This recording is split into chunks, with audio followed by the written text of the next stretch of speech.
Foi um campeonato muito difícil. Depois de perder o título de 84 por meio ponto e de 83 por 2 pontos, eu tinha, antes de tudo, de vencer uma situação psicológica que começava a se criar dentro de mim.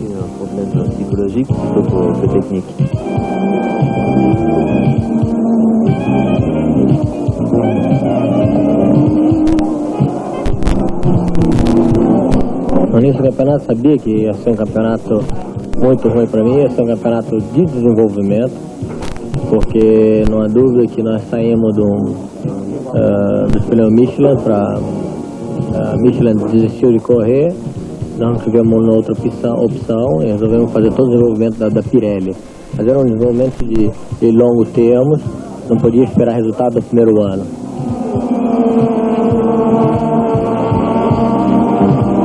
Depois da segunda prova do campeonato, onde eu consegui a vitória, eu me encontrei a 2 pontos do líder do campeonato e com um carro ali competitivo, eu de um momento para o outro vi que tinha condições de lutar pelo campeonato, desde que a gente não tivesse problemas absurdos, né?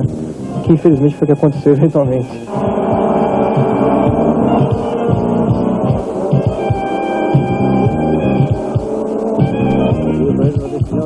Eu decidi me retirar, está decidido e acabou, não volto mais, pelo menos por 2 ou 3 anos.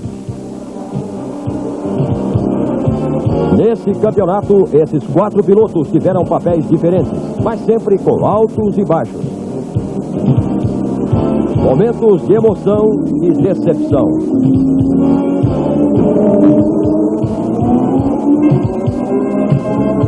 Alain Prost, com medo de perder mais uma vez, começou o ano com muito cuidado, andando atrás da Ferrari de Alboreto até o momento em que Alboreto cometeu um erro.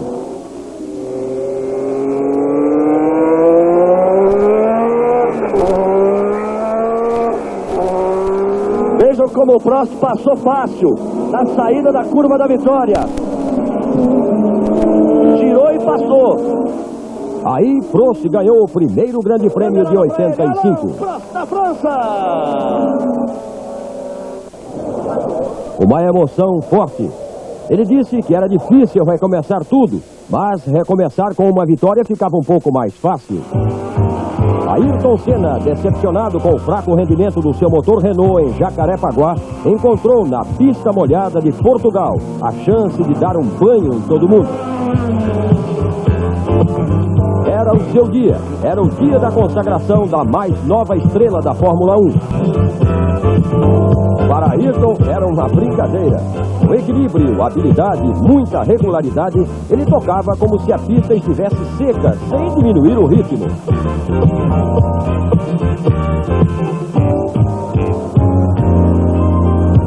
Errou foi Ayrton Senna. A mesma concentração do começo ao fim acabou por lhe dar a tão sonhada primeira vitória na Fórmula 1, festejada como nunca.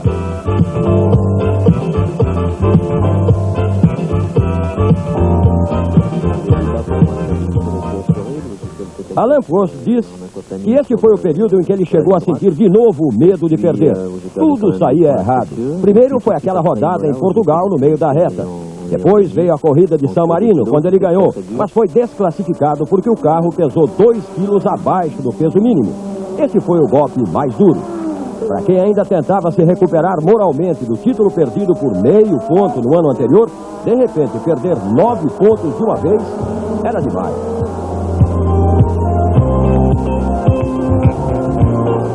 Não foi apenas para Prost que o Grande Prêmio de San Marino ficou marcado como o acontecimento mais negativo do ano. Também para Ayrton, que jamais esquecerá o que lhe aconteceu. Primeiro, um grande pega com Prost.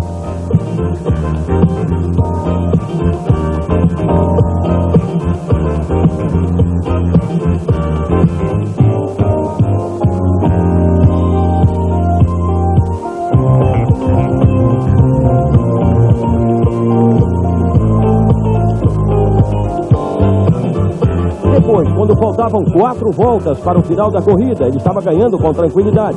Ninguém o ameaçava. Com a vitória, Senna passaria líder do campeonato. Mas acabou a gasolina e o carro foi parando na pista, enquanto Ayrton via os outros passarem e o sonho de uma segunda vitória ir embora. Você liderar uma corrida do início até 2, 3 voltas do final e de repente parar engasgando no final da corrida, sabendo que está com o tanque seco.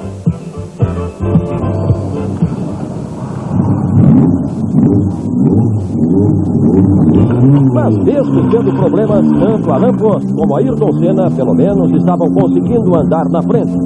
Situação bem melhor que a de Piquet, cada vez mais empenhado no trabalho de acertar um carro que tinha como maior problema a falta de aderência na dianteira.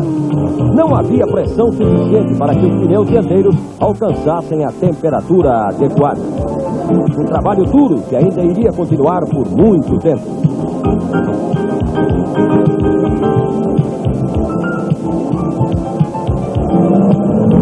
Você sofreu esse ano? Eu trabalho com qualquer outro ano e eu sei que o automobilismo tem up and downs eu já estou acostumado com isso. Mas um piloto acostumado também com títulos mundiais, acostumado a andar sempre na frente, quando passa um ano difícil assim, o que ele sente? O piloto que ganhou 2 títulos mundiais também foi um piloto que fez muito desenvolvimento, aprendeu muita coisa e se aparece outro desenvolvimento pela frente que ele tem que fazer, ele tem que fazer.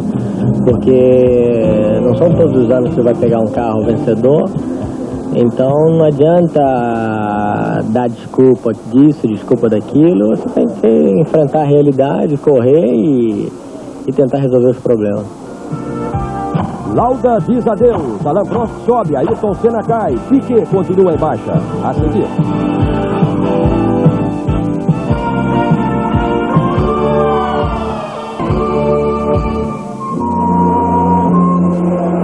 Vem chegando o Prost para a vitória.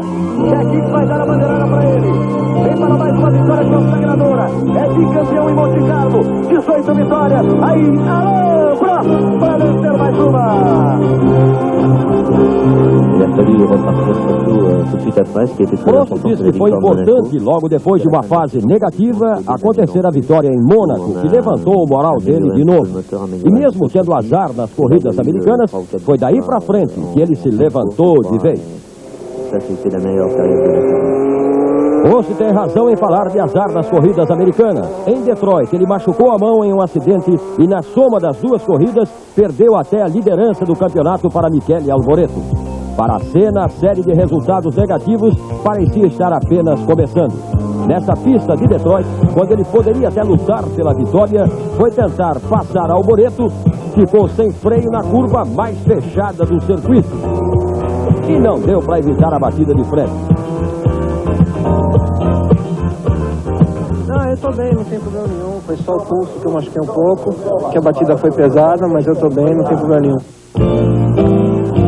Como no esporte tem sempre o lado do vencido e do vencedor, foi exatamente no momento em que Ayrton bateu que Piquet passou a ser o 6º colocado e marcou o seu primeiro ponto no campeonato. Um pontinho suado que custou muito sacrifício. Nelson Piquet, completando o seu 100º grande prêmio, pela primeira vez no ano marcou um ponto. Que bom voltar a marcar ponto, hein, Nelson? E ponto duro, meu amigo. Foi como num passe de mágica. O primeiro ponto conseguido por Piquet em Detroit desencadeou uma reação na equipe Brabham, que na corrida seguinte entrou na pista de Paul Ricard, na França, para ganhar tudo. Ganhou com o pé nas costas. E a vitória começou com essa ultrapassagem sobre Senna no final da grande reta Mistral.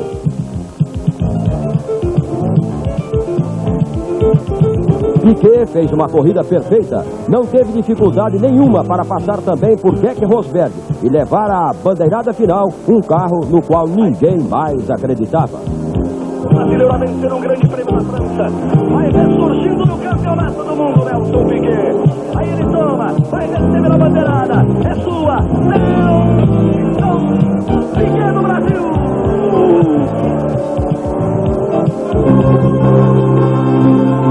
A partir do Grande Prêmio da Inglaterra, Alain Prost iniciou uma série de 3 vitórias, 2 segundos e 2 terceiros lugares. Nesse período, Prost deixou claro que não havia adversário para lhe tirar o campeonato. Embora alguns ainda continuassem tentando, como o Alboreto da Ferrari. E vem Prost, entrando pela reta. Alô, Prost! Para vencer o Grande Prêmio da Inglaterra, ergueu o braço direito. Alain Prost diz que os bons resultados dessa fase animaram bastante a ele e a equipe McLaren. Nós tivemos a vantagem de passar o ano todo modificando bastante o carro, sempre evoluindo, nunca estacionando. Tivemos sempre muito competitivos. Nossos motores estavam entre os mais potentes e confiáveis. Foi isso que fez a diferença entre nós, da McLaren, e as outras equipes. Não restou dúvidas de que a diferença entre a McLaren e as outras equipes foi grande. Por exemplo, em relação à Lotus de Ayrton Senna. Mesmo com todo o talento demonstrado desde o início do ano, nas muitas pole positions conquistadas, Senna não conseguia terminar uma corrida. Nesse período, Ayrton passou 7 corridas sem marcar pontos, e muitas vezes por falta de gasolina. Quando é que eles colocaram o instrumental no seu carro? Exatamente após a prova de Silverstone, quando eu acabei a corrida sem combustível, parei no final quando eu estava liderando. Na corrida seguinte foi no Nürburgring, eles colocaram o aparelho e durante a corrida que eu estava liderando eu tinha a leitura e estava dentro do combustível sem problema. Aí o que quebrou foi uma parte do chassi. Mas aí em relação à gasolina, em relação ao consumo, facilitou muito? Pelo menos me dizia se eu ia terminar ou não antes de chegar no final. Eu sabia se eu já ia acabar a corrida ou não desde o início, né? Maus momentos para esses dois brasileiros talentosos que o mundo da Fórmula 1 aprendeu a respeitar. E muito. Senna volta e meia estava parando na pista. E Piquet andou sendo espremido.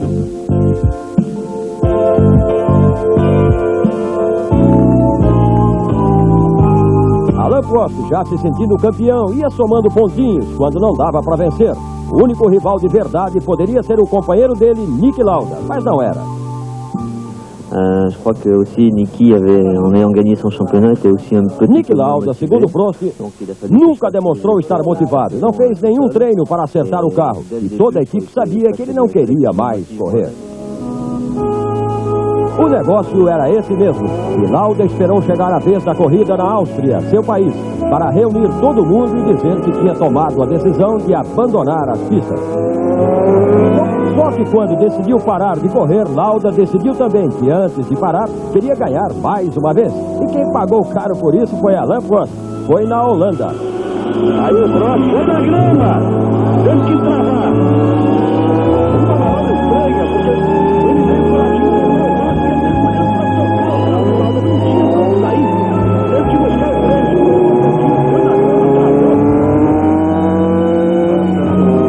Foi um final duro. Prost forçou muito, mas só cabia um. Eu ganhei.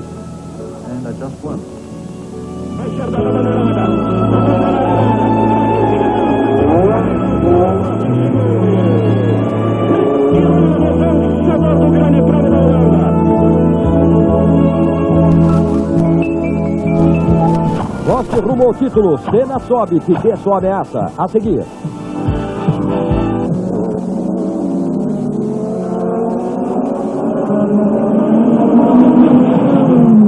Foi duro para Ayrton Senna superar a fase de 7 corridas seguidas sem marcar ponto. Mas quando ele voltou a subir do pódio, não queria descer mais. Marcou 29 pontos em 5 corridas seguidas, com 2 terceiros lugares, 2 segundos e uma vitória na Bélgica, a segunda de sua carreira. Circuito de Spa-Francorchamps, pista perigosa. Em alguns trechos, seca. Em outros, molhada. O Grande Prêmio foi disputado sob um clima de muita tensão. Neste ponto onde os carros mergulham a 250 km por hora e sobem uma ladeira muito perigosa, uma semana antes tinha acontecido o acidente que matou o alemão Stefan Bellof numa corrida de esporte protótipo.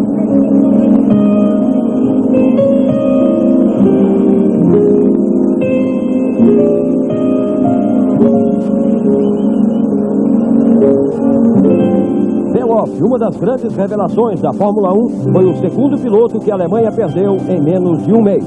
Antes dele, também correndo num protótipo, morreu na pista de Mosport, no Canadá, Manfred Winkelhoff. Nenhum deles morreu na Fórmula 1, mas foi a F1 que mais sentiu a perda. Por tudo isso, foi uma corrida muito difícil na Bélgica e uma grande vitória de Ayrton Senna. Não tinha condições nenhuma de campeonato nessa altura dos acontecimentos. O que tinha era condições de subir de posição, que eu estava lá em oitavo, sei lá que posição que eu tinha no campeonato. E aí foi subindo, cheguei a ficar em terceiro. E no finalzinho acabei caindo para quarto de novo. Foi uma fase boa da equipe. Foi uma fase onde o carro aguentou. E eu terminei as provas. Como sempre, tinha um carro veloz, em quali tempo, fiz muitas pole position. Mas na corrida tinha sempre algum probleminha que fazia necessário, tornava necessário diminuir o ritmo. E com isso, sem condição de vencer mais algumas provas. Se a gente relembrar, né?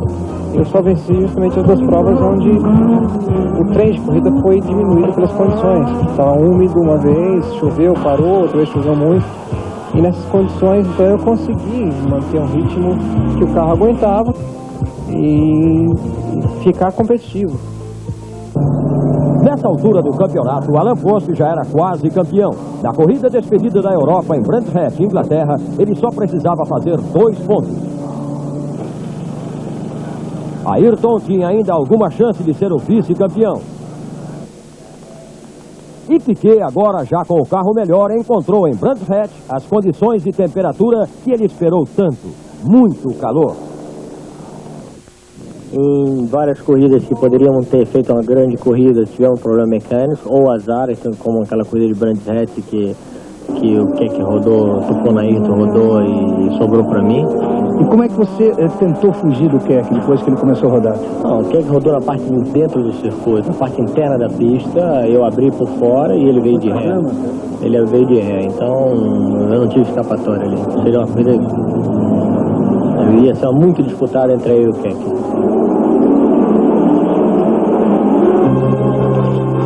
E foi na corrida de Brands Hatch que o campeonato se decidiu. Alain Prost precisava 2 pontos, fez 3.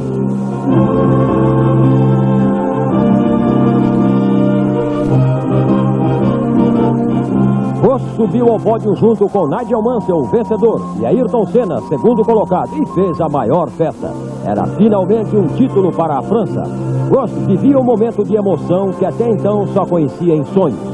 Sonhos sonhados diariamente durante 3 anos. Honestamente, eu só me senti campeão na última curva antes da chegada. Porque durante a corrida você não pode prever o que pode acontecer com o carro. Eu vinha somando pontos durante o campeonato, mas queria mesmo era terminar o campeonato aqui em Brands Hatch.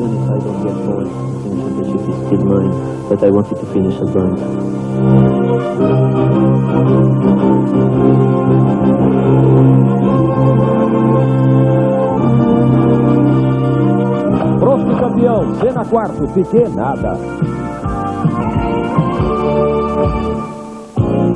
Alain Prost campeão. Ayrton só pensando em lutar pela melhor colocação possível. E Piquet já de contrato assinado com a Williams em ritmo de despedida da Brabham. A Fórmula 1 relaxou. Entre as 2 últimas corridas do campeonato, o circo resolveu esfriar a cabeça e alguns descobriram esse pequeno paraíso. Ilhas Maurícios, no Oceano Índico.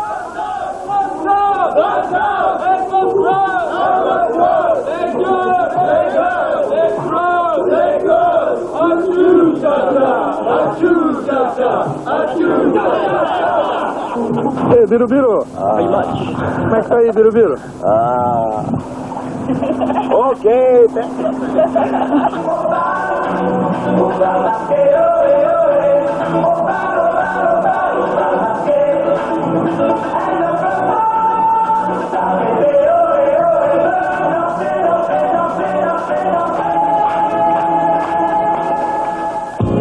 A ordem era descansar. Mas quem disse que piloto de F1 nasceu para descansar? A vida deles é um eterno desafio. A meta é sempre superar seus limites, mesmo que o piso não tenha a firmeza de uma pista de corrida.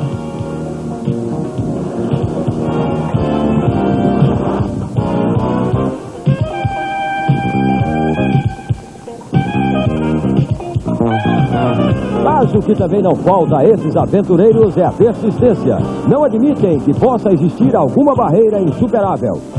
E aí o melhor é ouvir quem sabe. D'accord? C'est bon. T'es prêt?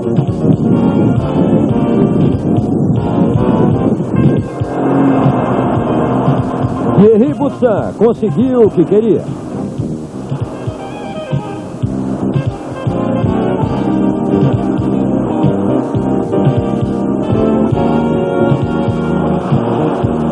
Até aí, muito fácil para Ayrton.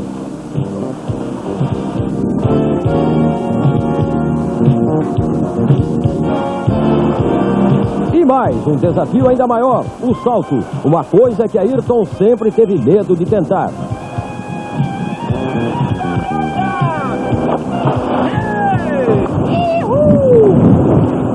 Mais uma vitória na vida de Ayrton Senna.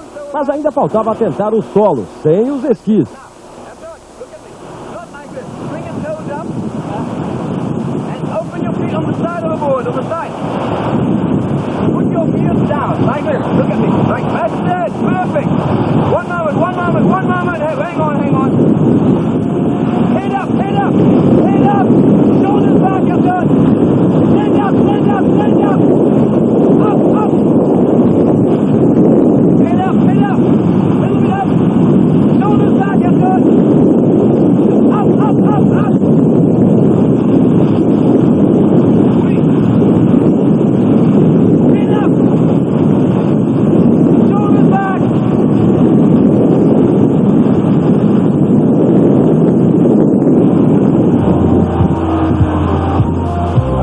O instrutor Bernard ficou tão empolgado que quis ter a sua participação no show.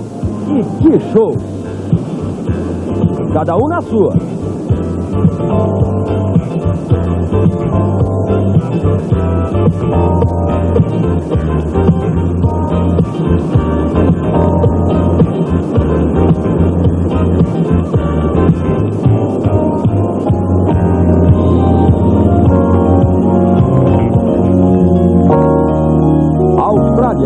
Um mundo novo para a Fórmula 1, a última corrida do ano, nenhum compromisso. A imagem de Nigel Mansell passeando com a filhinha entre cangurus e koalas dava a ideia de um final tranquilo.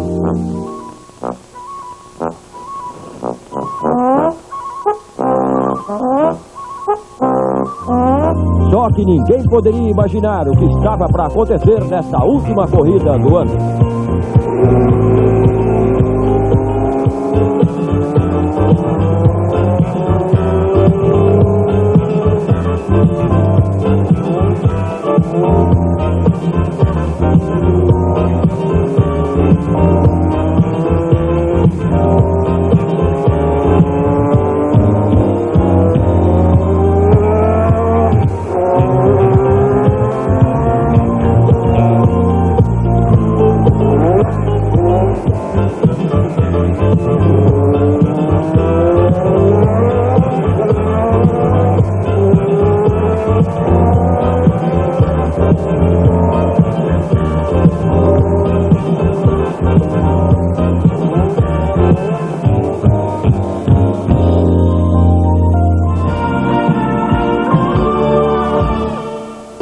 Domingo que vem, você vai ver o que a Fórmula 1 está reservando para o Campeonato Mundial de 86.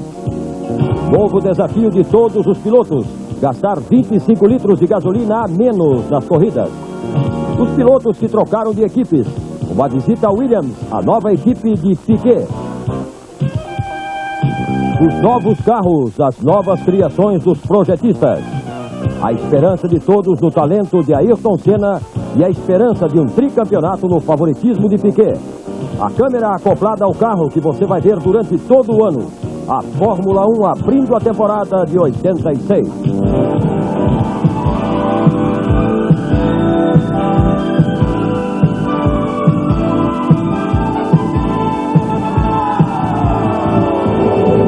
Grande vedete, o grande assunto. Em 86 o negócio é o consumo de gasolina. Porque se com 220 litros no tanque, às vezes já era difícil chegar ao fim de uma corrida, Você pode imaginar o que vai acontecer agora que os carros só têm 195 litros. Só que as coisas hoje são mesmo muito diferentes. Uma mudança dessas que obriga o piloto a ter o cuidado de gastar 25 litros a menos, hoje em dia consegue no máximo fazer com que a velocidade em corrida não aumente, mas diminuir nunca. Nos treinos que a Fórmula 1 fez nesse início do ano no Rio, já deu para ver que quando chegar a hora do treino oficial, os recordes vão cair. O primeiro deles até já caiu, quando Ayrton Senna realizou a volta mais veloz da história do autódromo, com o tempo de 1 minuto 26 segundos 39 centésimos. Isso se explica pela rapidez com que as ideias nascem e crescem na F1. O computador eletrônico é um equipamento que já faz parte da brincadeira há algum tempo. Agora chega-se a era da telemetria, o que permite medir à distância todo o comportamento de um carro. A aparelhagem é bastante complexa. Tudo isso fica instalado em um box de onde os técnicos podem acompanhar o comportamento de temperatura, freio, potência, aceleração, tudo. Tudo o que acontece em um carro andando a 250 km por hora, numa curva ou numa reta bem distante do box. As informações são transmitidas por sinais de rádio através desta antena, que você pode ver no carro de Ayrton Senna, e recebidas por esta outra antena instalada no box. Este é o equipamento de telemetria da equipe Lotus Renault. Todos os sinais recebidos aqui são analisados instantaneamente. E este computador, ligado em linha direta com a fábrica da Renault na França, passa as informações. E no máximo em 15 minutos se obtém a resposta. As soluções para os problemas surgem aqui nesta tela. E Jean Sage explica como o sistema pode ajudar no problema do consumo. Existem 2 canais que medem o problema do consumo.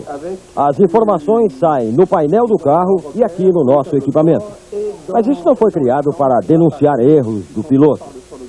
No caso de Ayrton, as informações dele sempre coincidem com os dados do gráfico. Ele é de uma precisão fantástica. Les renseignements que l'on retrouve après sur les enregistrements, il est d'une précision fantastique. Os japoneses da Honda, sempre com a mania de reduzir tudo, reduziram também a distância nessa operação. Eles acompanham tudo de perto através desta caixinha, que grava todas as reações do carro enquanto está na pista. Quando o carro vem para o box, a caixinha é retirada e acoplada ao computador, que faz a leitura das informações. E aí é que está a grande diferença. A Renault não precisa mandar tanta gente para a pista. E a Honda traz um batalhão de japoneses, engenheiros, analistas, para cuidar do carro e de toda essa complicada aparelhagem.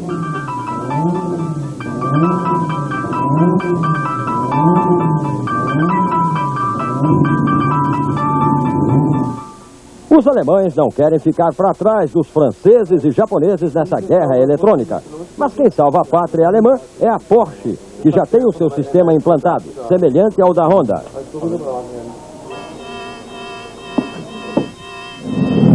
A BMW dessa vez ficou um pouco para trás, ainda não tem um sistema tão evoluído. E hoje em dia, quem tem menos poder de fogo na eletrônica tem mais mão de obra.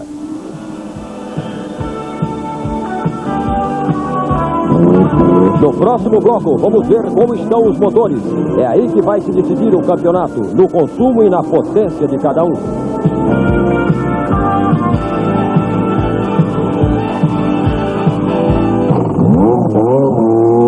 Na opinião dos pilotos, o que decide o campeonato deste ano é o motor.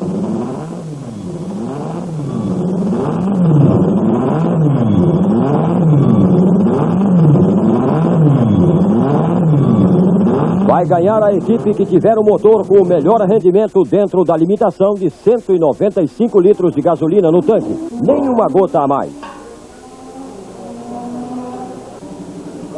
Potência com economia. Parece difícil, mas o pessoal está encontrando um jeitinho. E o que se viu até agora é que ninguém precisou diminuir a potência dos motores para gastar menos.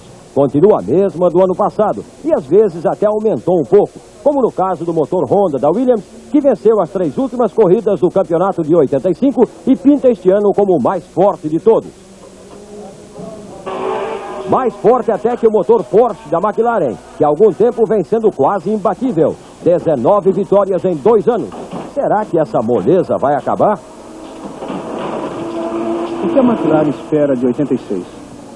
Esperamos hacer la tercera vez, que toda gente dice que es imposible. Esperamos demostrar que não é impossível. O que todos querem é derrotar a McLaren e seu resistente motor Porsche de 800 cavalos. Mas o problema é exatamente conseguir essa resistência, porque força todos têm. Você quer ver? Motor Ferrari, exclusivo dos carros Ferrari. 6 cilindros, aproximadamente 780 cavalos de potência. Motor Honda, também só uma equipe, a Williams. 6 cilindros e 800 cavalos. O BMW tem 4 cilindros e ainda um dos mais fortes motores da F1. Tem mais de 800 cavalos, mas a potência certa é um segredo que a fábrica não revela. Este ano o motor BMW aparece em 3 equipes, Brabham, Arrows e também a Toleman. A Renault conta também com 3 equipes, Lotus, Ligier e Tyrrell. O motor Renault tem 6 cilindros e em potência perde para esses outros. Está perto dos 750 cavalos. Mas a Renault, agora que não tem mais a sua equipe disputando o campeonato, está toda empenhada em dar um motor mais forte para a Lotus, investindo na esperança de Ayrton Senna ganhar o Mundial. A Fórmula 1 da era Turbo tem outros motores menos potentes, o Haas, o Zaxxpeed e o motor Imoderne, todos em torno de 650 cavalos. E este ano vai marcar a volta do motor Ford Cosworth, que desenvolveu seu projeto especialmente para a equipe Beatriz. Mas isso não acontece agora nas primeiras corridas, porque o novo motor ainda está em teste. E por enquanto a Beatriz continua correndo com o motor Haas. Bem, os motores você já viu, são bem fortes e roncando alto. Mas não adianta nada o motor falar alto se o carro não for bom. E como sempre acontece no começo de uma temporada, muitos carros são novos. Até mesmo a Williams, que não tinha muita razão para mudar porque terminou o ano com o carro que ganhou as 3 últimas corridas, aparece com um modelo novo, o FW11. A base é o mesmo carro do ano passado, com algumas coisas novas e o tanque de 195 litros. A grande vantagem da Williams é ter sido a primeira equipe a fazer testes com o tanque menor. A McLaren não mudou quase nada, porque o projetista John Barnard parte do princípio de que em time que está ganhando não se mexe. O que existe de diferente são pequenos detalhes técnicos que os engenheiros mantêm em segredo. Mesmo sem se atrever a fazer grandes inovações, a McLaren não quis ficar parada no tempo e vem para a primeira corrida com um novo modelo que pretende merecer o número 1, que está sendo usado pelo 2º ano consecutivo. A Ferrari precisa mais do que nunca de um carro que ande na frente. Nos últimos 2 anos, ela só venceu 3 vezes. Isso é muito pouco para uma equipe que, desde os primeiros tempos da Fórmula 1, nunca deixou de ser a que tem o maior número de vitórias, atualmente já em 91. O novo carro está aí, dando novas esperanças aos técnicos e pilotos.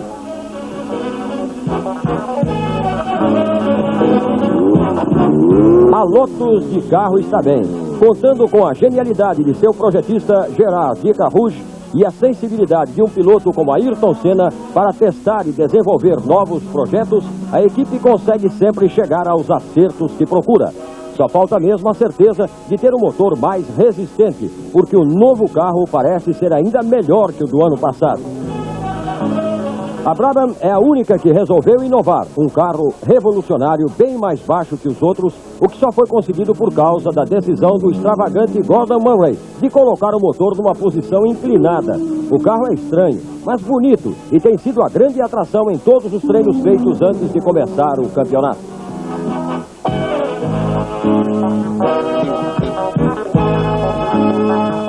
A Arrows é uma equipe sem muito dinheiro, mas que tem o cuidado de lançar carro novo sempre que necessário. A Ligier lutou muito para conseguir manter o fornecimento dos motores Renault e investiu em um carro novo para tentar voltar aos bons tempos de vitórias de 6 anos atrás.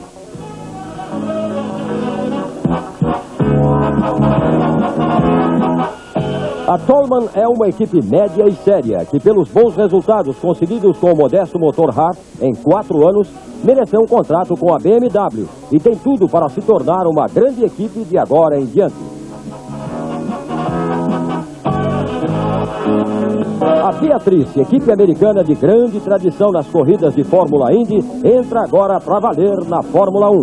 O carro, por enquanto, ainda é o mesmo com que correu algumas provas no final da temporada 85, com o motor Haas. O carro novo vem daqui a alguns meses com outro motor. Carros montados, motores funcionando, os pilotos se preparando para mais uma guerra que vai começar. A seguir, vamos ver quem é que mudou de equipe.